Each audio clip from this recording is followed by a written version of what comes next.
Now, this is not something that I discovered.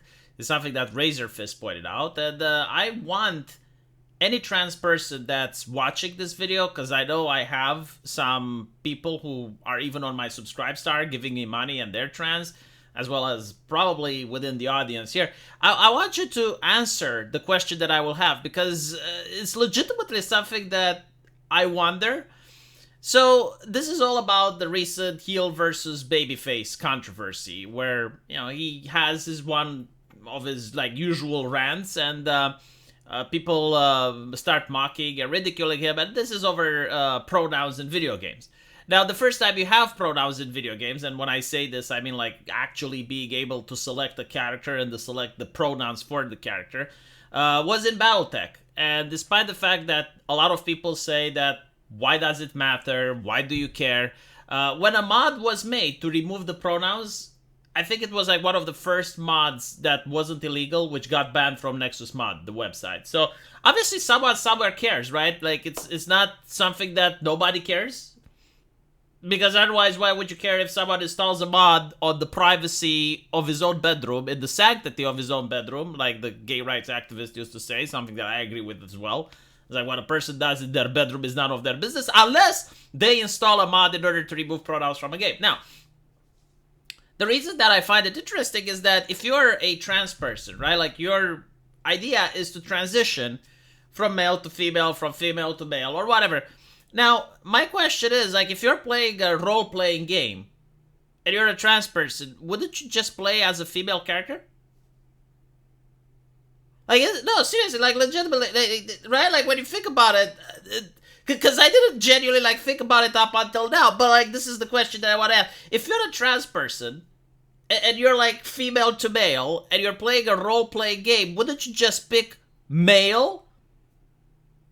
And then, like, the entire world interacts with you as... Well, actually, not even that. Like, you are a woman, right? Like, if you're a trans person, you are a woman. So wouldn't you play with a female character? Why would you play with a male character that identifies as female? Like, this is what I don't understand. Like, is it the... And I will tell you, like, why a lot of people cannot appreciate the pronouns in video games. The first one is that, well, first of all, like, they're not even respected. Like I have played a lot of RPGs where they allow you to choose pronouns. It is just like a cosmetic thing that doesn't even have impact in the video game itself. Most of the NPCs don't acknowledge it. No one really cares that much, right? So why do you add it? Oh, you add it for the marketing and the controversy and to signal that you're pious and you're good citizens loyal to the party, right? The game devs, I mean, because otherwise I just don't understand. But the second thing is, like, when you have pronouns, you notice that all NPCs, and this is in the latest video games as well, like in the beginning you had NPCs that were gay, that were lesbians, that were straight, and this allowed for certain creativity. It allowed for replayability, because if you wanted to romance the gay character, well, you had to start the game again, choose a different gender, and then romance, right? So it offered replayability. But now everybody is a pansexual. Everybody just has sex with whomever. And the problem with this is, like, another one, it's not just the replayability aspect, which is now missing, is the flirtation thing. I mean, there is a way that women flirt, and there is a way that men flirt.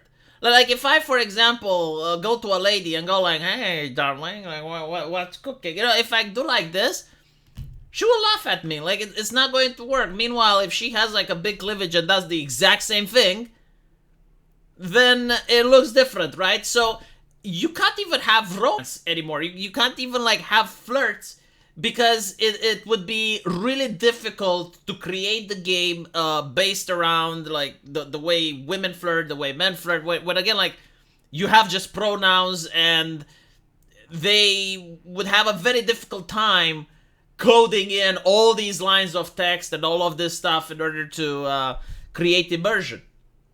So usually, like, in an RPG setting, again, like, when you have pronouns in an RPG setting, it's just watering down the content.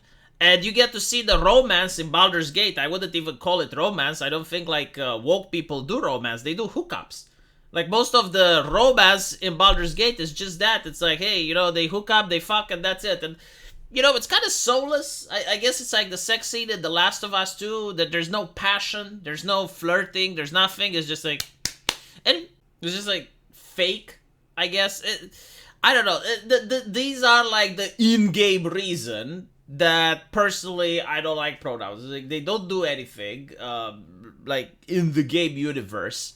Usually they're just there, in many games they're just there to show me how good citizens the developers are and how loyal they are to BlackRock.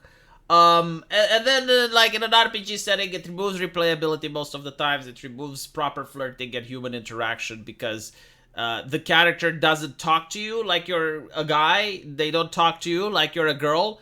They talk to you like you're human. So it's not the way I'm treated in real life. If I play an RPG, I want immersion. I want, you know, like, if I play a male character, I want to be acknowledged as a male character. If I play a female character, I want to be acknowledged as a female character. And I'm willing to bet trans people want as well, right? Like, a male to female trans person wants to be acknowledged as a woman, and a female to male trans person wants to be acknowledged as a man. Like, I don't even think this is debatable. But ideologically speaking, I do think this is not for trans people. I think that this is what the gender abolitionists are trying to do.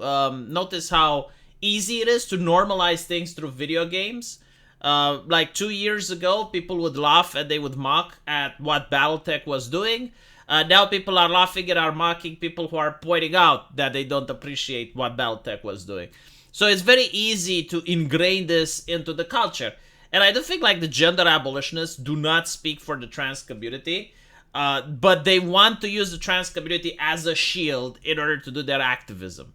So basically, if you have Bob, and Bob is a lonely individual that doesn't have any friends, no one listens to him or cares what he says, the moment Bob goes through gender studies and now he's got an ideology behind his belt and can say that he doesn't speak in his name, he speaks in the name of the community, then when you disagree with Bob, you're actually not just disagreeing, you're attacking, and you're not attacking Bob, you're attacking the community. So it empowers people. It's what religion has been used for many years by individuals who are at the outskirts of the village and they didn't have any sort of trade skill or any sort of good characteristics or virtue. But they would use religion in order to shame others. And by doing so, they would think that by comparison, they look good. And by comparison, people are going to show them more respect. I think this is what's at the crux of it. I have seen, like, people use this ideology in order to get others fired so they can get a promotion, in order to get others fired so that there's less competition for them. It is a weapon that is used in menacing ways, and I do not understand why exactly I need to support it when, again, anyone saying that this is supporting trans people, I just don't see it. And this is why I made the video, because I legitimately want trans people to tell me in the comment sections if I'm not right. Like, if you're a trans person and you identify as a woman, I'll repeat the observation again. If you're a trans person and you identify as a woman, wouldn't you play a game like Dragon Age or like Baldur's Gate? Wouldn't you just play it as a female character? Because, again, trans women are women, right? So, like, do we disagree with this statement now? Is this statement reactionary? Have we progressed so far that even, like, saying trans women are women is not okay? Because I think that's what it means, right? So if a trans person identifies as a woman, well, they would play a female character in a game. They wouldn't play a male character with female pronouns. But anyway, right, let me know what you guys think. And as usual, I will see you in the comment section. Take care.